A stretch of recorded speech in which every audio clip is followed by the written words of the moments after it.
tejidos como plasma, se encuentra en mayor porcentaje, 55%.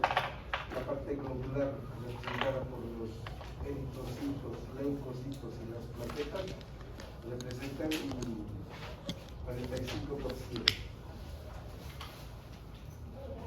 Quiero recordarles también que los glóbulos rojos son las células que no presentan núcleo y como un mecanismo de compensación en un 33% presentan una proteína grande tetramérica como es la hemoglobina. Esta es la encargada de transportar los gases, pues la función más importante del eritrocito es transportar gases. Los leucocitos, muchachos, son las células nucleadas, son células que a través de diferentes mecanismos van a ocuparse de defender nuestro organismo, pues esa es su función. Estos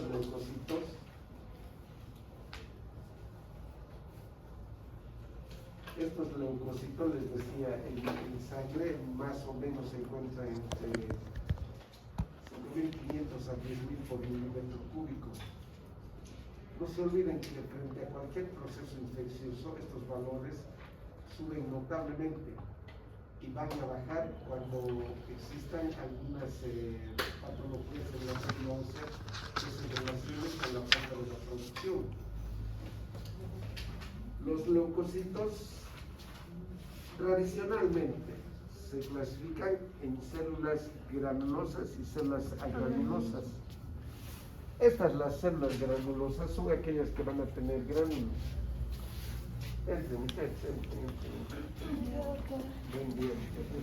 Buen día.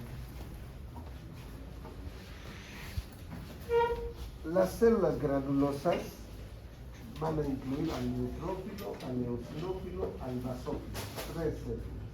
En cambio, las no granulosas están representadas por los linfocitos y los monocitos. Sin embargo, quiero ser claro con este último criterio. A pesar de que tradicionalmente se clasifican como no granulosos, quiero reiterarles lo que les dije en la clase pasada. Sí tienen gránulos y son gránulos de carácter azurófilo. Y para que sigan recordando lo que les dije, los gránulos azurófilos no son más que lisosomas, así, lisosomas, nada más. Van a tener en su contenido enzimas hidrolíticas que van a incluir desde la colagenasa hasta la amiloperoxidasa. Haciendo un resumen de esto que ya hablamos, quiero recordarles que el neutrófilo es de las células más abundantes que existen en nuestra sangre. 60-70% pertenecen a este tipo de células. Tienen un diámetro aproximado de 9 a 12 micrómetros. Y lo que llama más la atención de su estructura es precisamente su núcleo. Miren, parece que tuviera varios núcleos, pero en realidad tiene uno solo. Y ese núcleo, pase muchacho,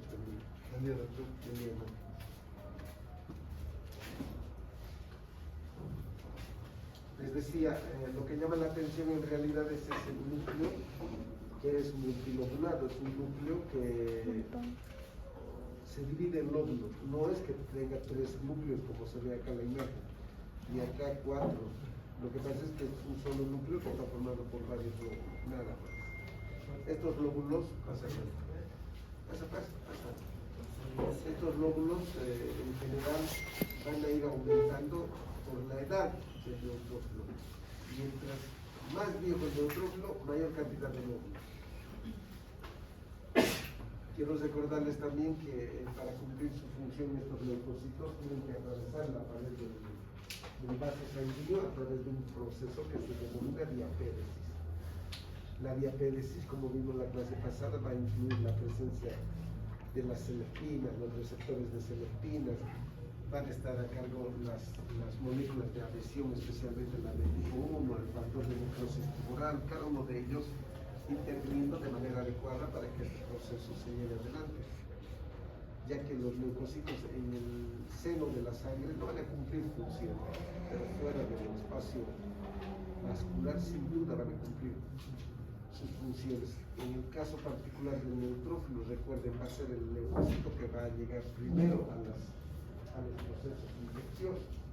Y por eso mismo estos estos neutrófilos elevan notablemente su porcentaje cuando hay enfermedades agudas como la apendicitis, la colecistitis, la anexitis, la otitis, todos aquellos fenómenos patológicos que sean agudos. Quiero recordarles que las enfermedades se pueden clasificar desde varios puntos de vista. Sin embargo, por el tiempo de evolución, muchachos, se llama agudo cuando es de un tiempo rápido, de ayer a hoy.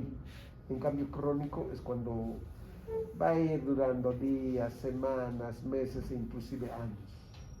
Entonces, cuando ocurren estas enfermedades donde existe una aceleración en toda la presencia de signos y síntomas, va a ser el neutrófilo que se eleve notablemente. De esa manera ustedes pueden corroborar a través de un hemograma el diagnóstico que están realizando.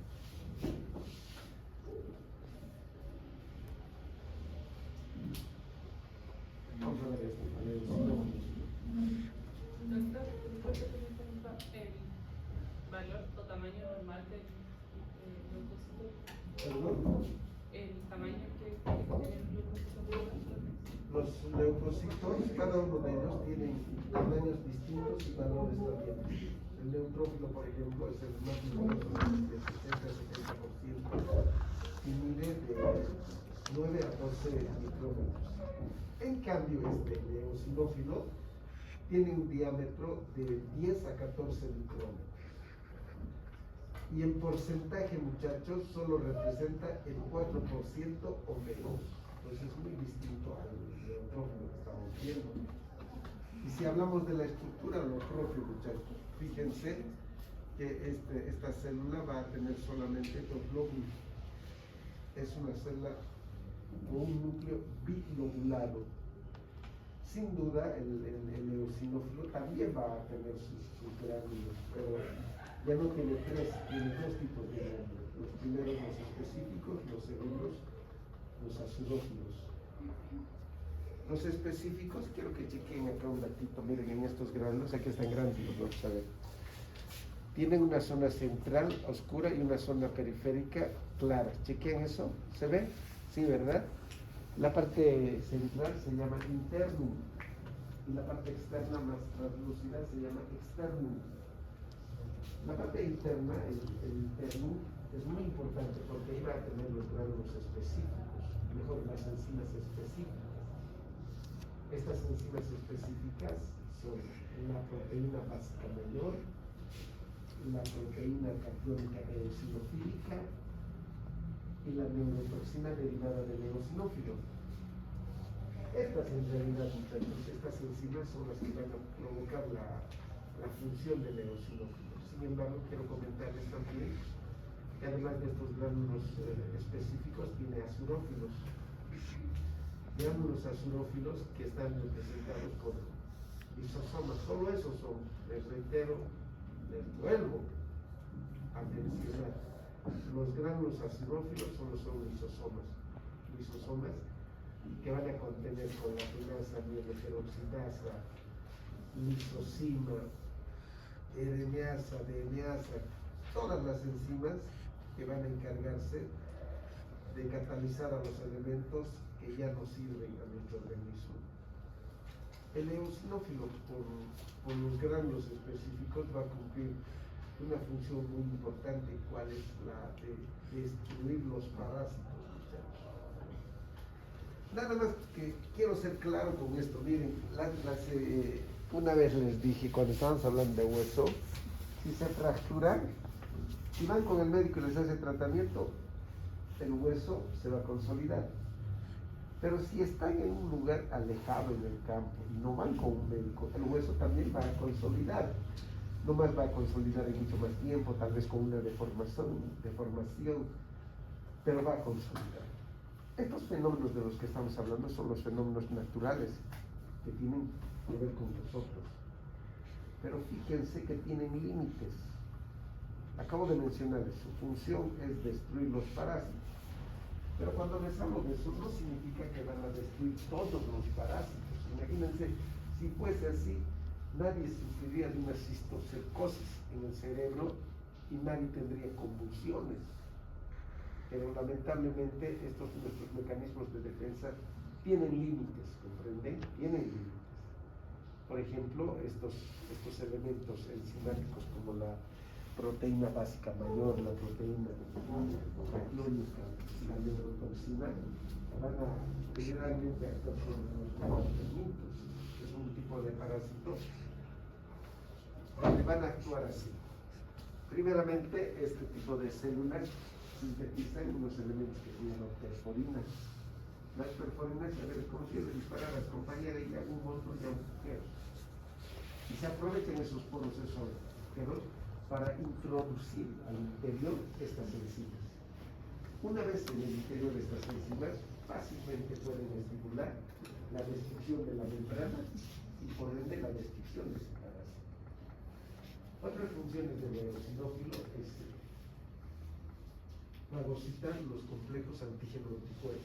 Es muy importante que en los procesos inmunológicos donde existe una relación de un antígeno y un anticuerpo, se elimine el monolito. Mire, es como si dos personas grandes aquí entre sus compañeros empezaran a pelear. Al pelear van a volar el celular de su compañera, los lentes de su compañera, por ahí al otro le van a dar un golpe. O sea, van a hacer un caos. Lo mismo sucede cuando hay una reacción antígena en el cuerpo. Todo nuestro sistema tisular donde se está produciendo este fenómeno se destruye, muchachos. Y la destrucción hace daño. Entonces, para parar un poco este fenómeno funcional, lo que hace el eosinófilo es fagocitar. Lo fagocita el complejo antígeno-anticuerpo para que dejen de molestar, para que dejen de accionar. Es una función muy importante del eosinófilo. Otra función importante del eosinófilo es actuar en contra de los virus. Tiene una acción limitada, ciertamente, pero sí puede destruir virus.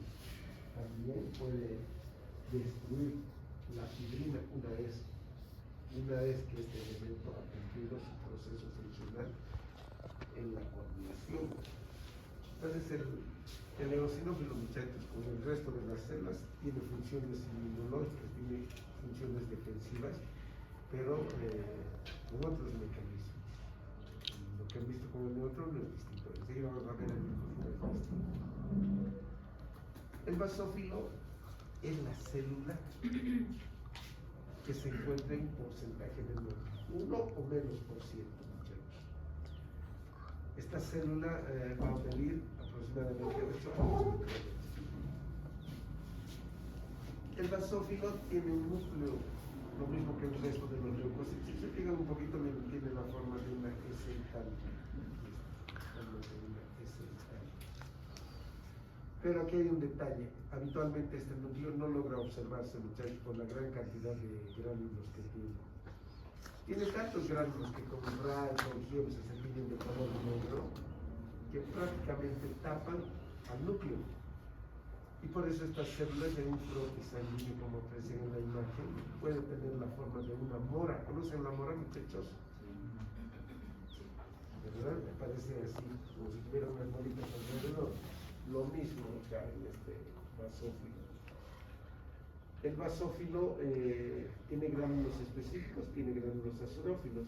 Los gránulos específicos van a contener lo que contienen los gránulos de las células cebadas. ¿Qué contienen los gránulos de las células cebadas? ¿Quién se acuerda?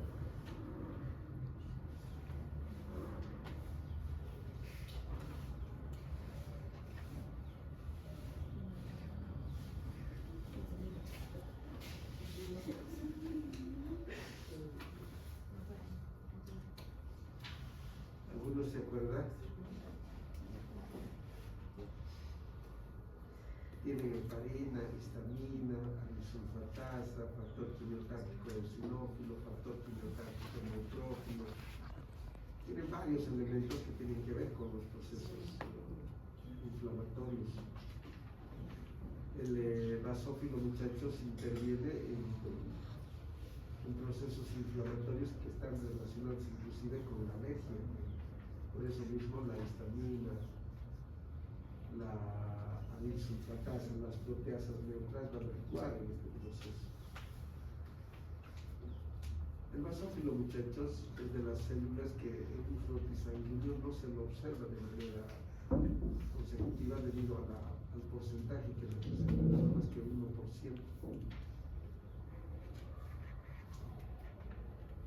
Ahora sí, vamos a hablar de los leucocitos agranulosos. En teoría de los que no tienen gránulos, pero ya les reitero, tienen gránulos a su nombre, en gran cantidad después. Uno de ellos es el linfocito. El linfocito se caracteriza porque tiene un núcleo, miren, acá está, este es un frotis sanguíneo, estos son los linfocitos. Si se fijan un poco, el linfocito es una célula que llama la atención porque su núcleo ocupa casi toda la célula, nomás tiene un pequeño anillo de citoplasma donde van a encontrar los elementos propios de esta célula, como son algunas mitocondrias, especialmente lisosomas que representan los gránulos acinófilos en los leucocitos. Este tipo de células, muchachos, representan 20 a 25% del porcentaje, 20 a 25%. Pero acá hay un detalle. Sus células tienen diferentes diámetros. Hay un linfocito que tiene mayor población. Son los linfocitos que se llaman pequeños. Miden entre 8 y 10 micrómetros. También hay otros linfocitos muy escasos, por cierto, que se llaman linfocitos medianos. Los mismos miden de 12, 13 hasta 15 micrómetros. Y hay linfocitos que se llaman grandes, los que van a medir de 15 a 18 micrómetros. No quiero que se confundan ahí. Estos dos últimos, los medianos y los grandes, son escasos en población. De repente los más importantes y más numerosos van a ser siempre los linfocitos pequeños. Estos linfocitos pequeños se dividen en 3 tipos. Ahí está anotado: linfocitos B, linfocitos T y células nudas. Estos 3 tipos de linfocitos existen. Linfocitos B, linfocitos T y linfocitos que se denominan células nudas. En un hemograma o un frotis sanguíneo como este, chicos, sería imposible distinguir cuál es un linfocito B, cuál es un linfocito T. Para distinguir a estos elementos necesitamos de técnicas especializadas que están muy desarrolladas, como la inmunocitoquímica. La inmunocitoquímica ciertamente va a permitirnos diferenciar a qué células. Ahora, hablando del tipo de células, miren, los linfocitos B son células de vida corta, de grandeza. Los linfocitos T son células de vida larga.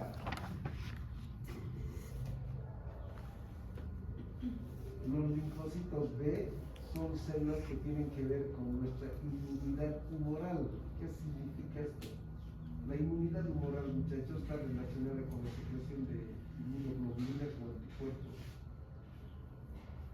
Se convierten en células plasmáticas y empiezan a producir inmunoglobulinas.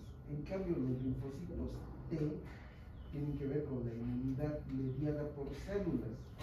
Existen varios tipos de células entre los linfocitos T que van a coadyuvar al proceso inmunológico: los linfocitos T memoria, los linfocitos T efectores, los linfocitos T auxiliares. Cada uno de ellos va a contribuir a defender nuestro organismo. Los linfocitos B, les reitero, son células que tienen que ver con la inmunidad humoral. Por eso mismo, cuando se estimula, chequen, un linfocito B tiene 2 caminos: se convierte en célula de memoria y en célula efectora. La célula de memoria, como su nombre dice, va a guardar memoria de ese cuerpo extraño que nos ha afectado. Y cuando vuelva el mismo, muchachos, la respuesta va a ser intensa, fuerte, para que lo rechace. Por eso es importante la inmunidad humoral, porque tiene memoria. Y ahí abajito dice célula efectora, ¿verdad? La célula efectora es la célula plasmática. Miren, las células son como organizaciones, ¿verdad? Los de la primera fila, todos los que están acá, todos de esta fila van a ser las células memoria. Toditos ellos van a guardar la memoria del cuerpo. Todos ustedes, muchachos, van a ser células efectoras. Las células efectoras, para que entiendan, son de un grupo, las personas que van a golpear. Quiere decir que son las células que verdaderamente van a rechazar el cuerpo extraño. El cuerpo extraño que puede ser un virus, una bacteria, una riqueza, lo que ustedes quieran. Y esas son las células efectoras. Cuando hablamos del linfocito B, les reitero, su célula efectora es la célula plasmática. Porque se acuerdan que una vez que se estimula al linfocito B, la célula se convierte en célula plasmática y esta empieza a producir inmunoglobulinas. Las inmunoglobulinas, por un lado, estimulan a otras células y por otro, van a inhibir la acción de los cuerpos extraños. La inmunidad celular, a cargo del linfocito T, tiene también células de memoria. Tiene células efectoras que son representadas por las células citotóxicas o citolíticas, que son las que van a actuar de manera directa contra el cuerpo extraño o antígeno. Las células nulas, muchachos, son células que tienen dos subpoblaciones. Por un lado están las células natural killer y por el otro lado están las células madre. Tienen dos tipos de subpoblaciones. Estas células natural killer no necesitan ni siquiera capacitación inmunológica. De manera natural pueden vestir cualquier antígeno. En cambio, el linfocito B y el linfocito T sí requieren, incluso una vez que se forman, como ustedes tienen que ir a hacer especialidad en la universidad, ¿verdad? Para ser profesionales. Ellos también van a hacer especialidad. El linfocito T va al timo, y el timo se capacita. El linfocito B se capacita en la médula ósea. Entonces, cada uno tiene que aspirar a su lugar para que tenga luego capacidad inmunitaria, porque antes de ello no tiene, muchachos. Estos linfocitos entonces van a actuar contra los anticuerpos. Y acá las células nulas, les decía, tienen dos grupos.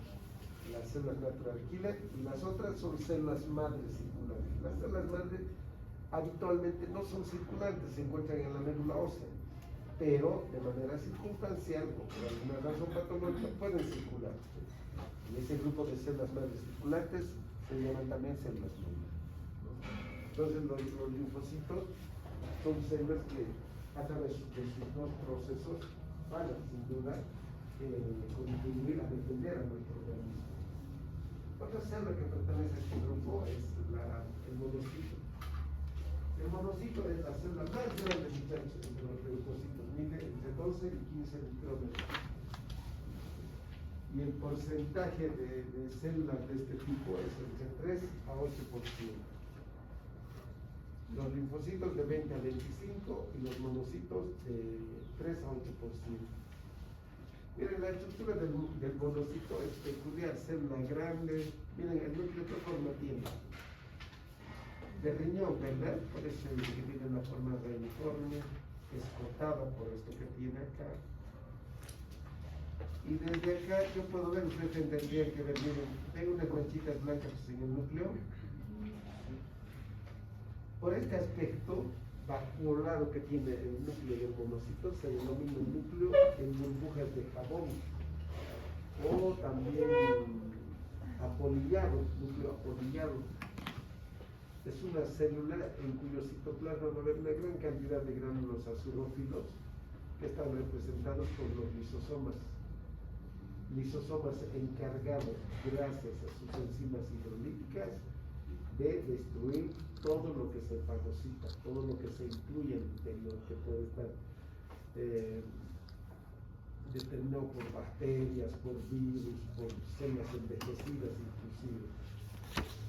El monocito, muchachos, en sangre como que no tiene función, pero una vez que sale por la pared se convierte en un macrófago.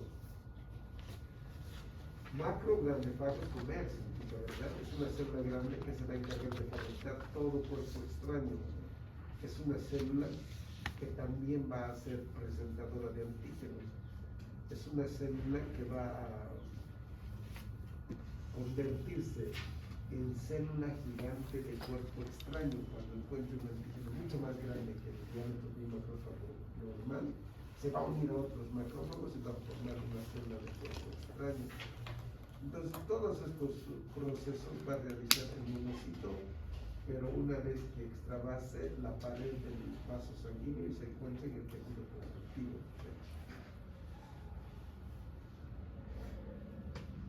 Todos estos son los leucocitos, granulosos y no granulosos encargados de defender. Este va a fagocitar, el otro sintetiza anticuerpos, el otro sintetiza proteínas, neurotoxinas, también superóxidos, no sé qué. Vamos a hablar del tercer elemento que tiene que ver con la sangre.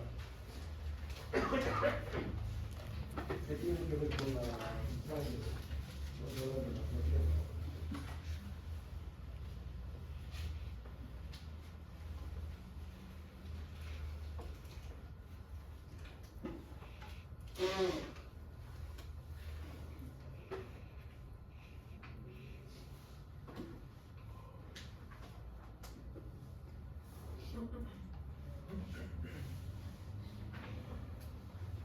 La plaqueta, primero deben recordar que no es una célula. Es el primer detalle que debemos entender. Es un fragmento celular, un pedacito, miren. Es un pedacito de otra célula que se denomina megacariocito. Cuando el megacariocito se fracciona, va a formar varios fragmentos que se denominan plaquetas. Las plaquetas, muchachos, apenas miden entre 2 y 4 micrómetros de diámetro. Estas estructuras, fíjense, van a estar más o menos entre 150.000 a 400.000 por milímetro cúbico.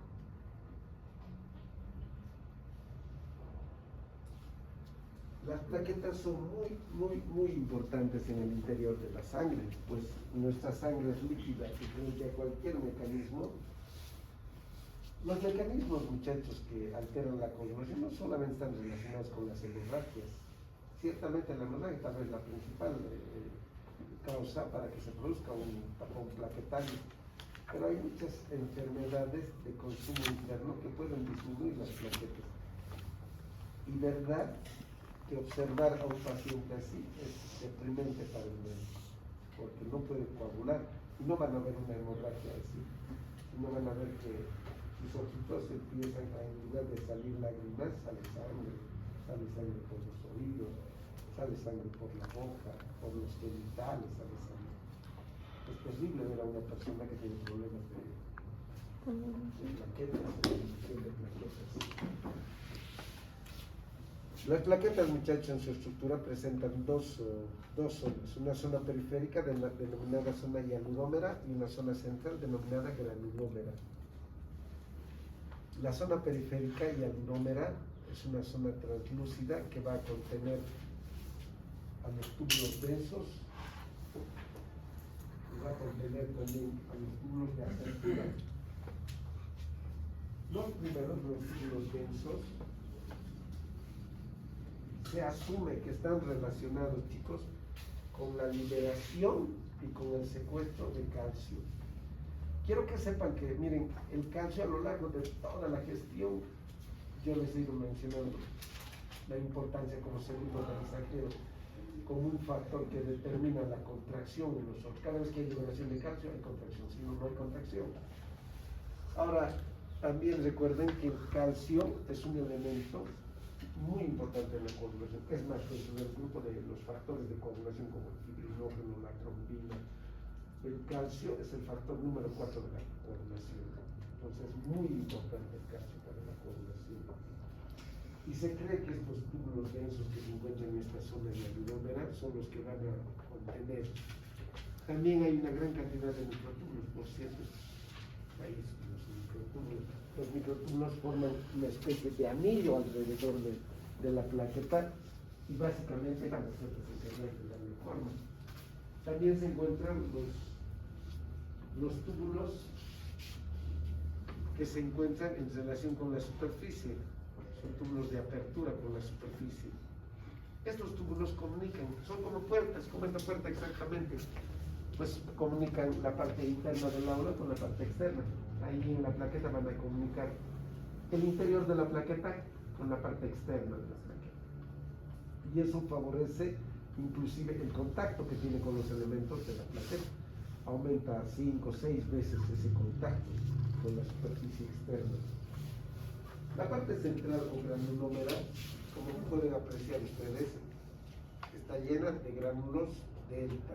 de gránulos alfa, de gránulos lambda. No hay aquí gránulos lambda. Este esquemita debe ser antiguo. Hay tres tipos de gránulos: alfa, delta y lambda.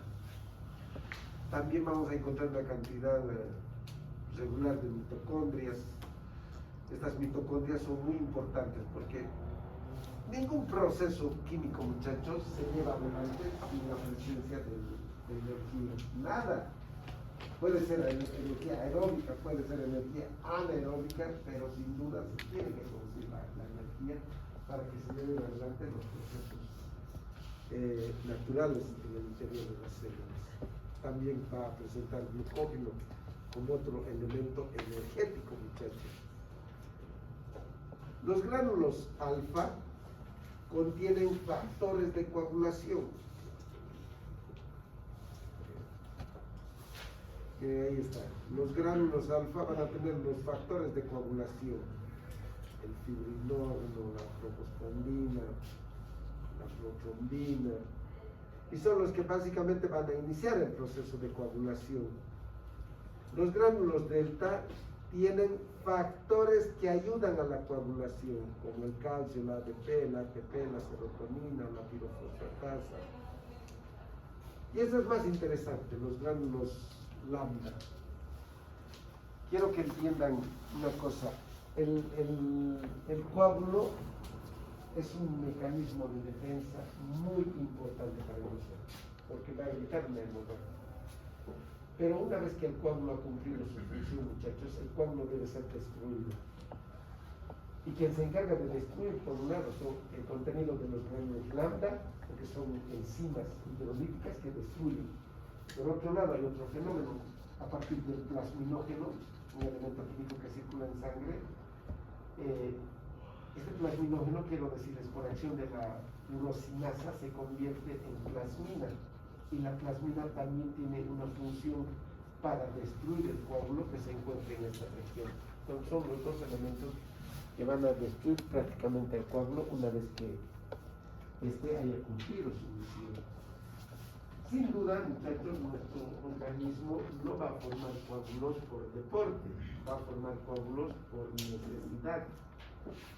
Y para que no se formen coágulos, la superficie endotelial es sumamente importante. Miren, esto es un vaso cortado transversalmente. Esto de color amarillo, chicos, son las células endoteliales. Las células endoteliales son como este piso chiquín. Cada uno es una célula endotelial. No me falta un monolito para que se núcleo.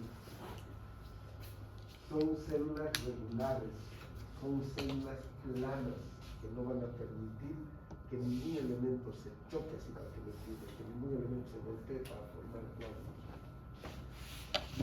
Estas células suelen sintetizar óxido nítrico, suelen sintetizar prostaciclinas para evitar la coagulación. Pero, miren, aquí está el pero.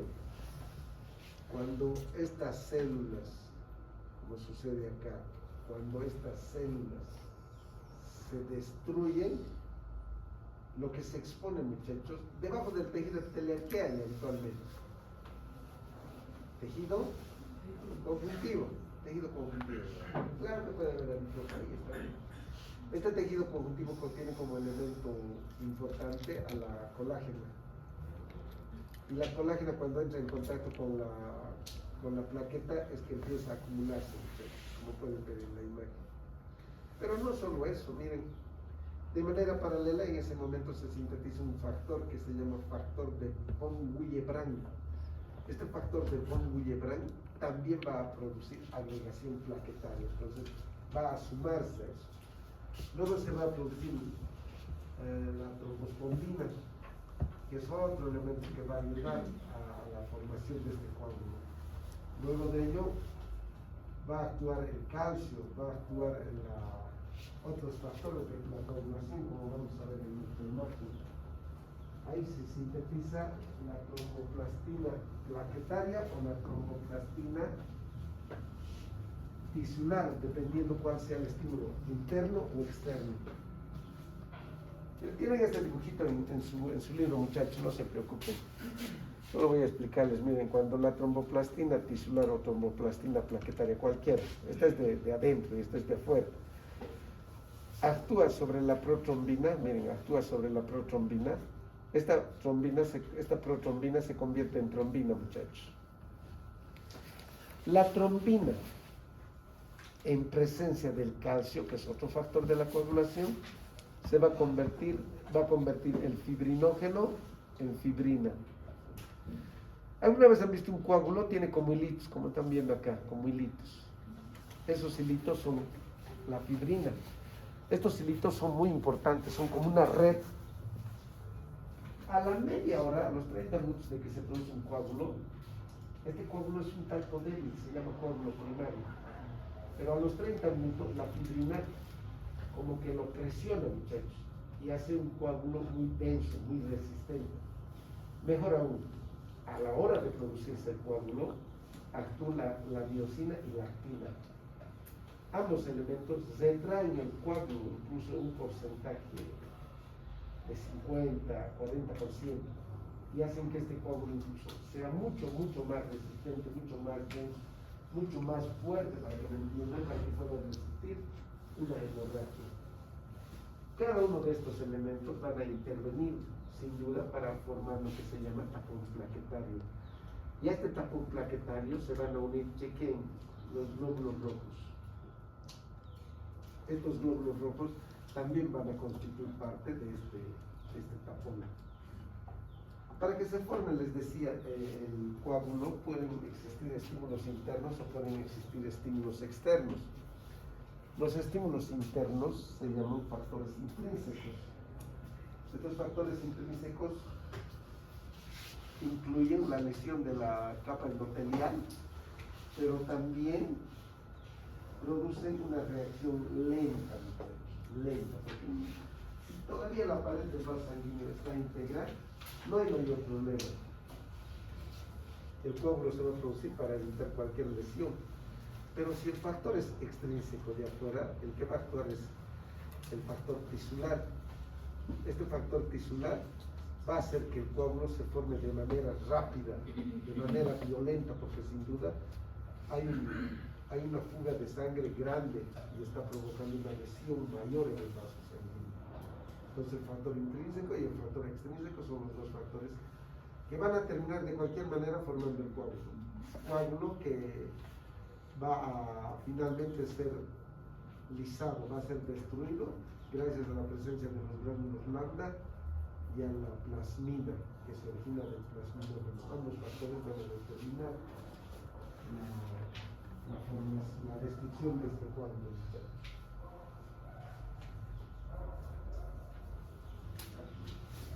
Escúchame, muchachos, pónganse de acuerdo.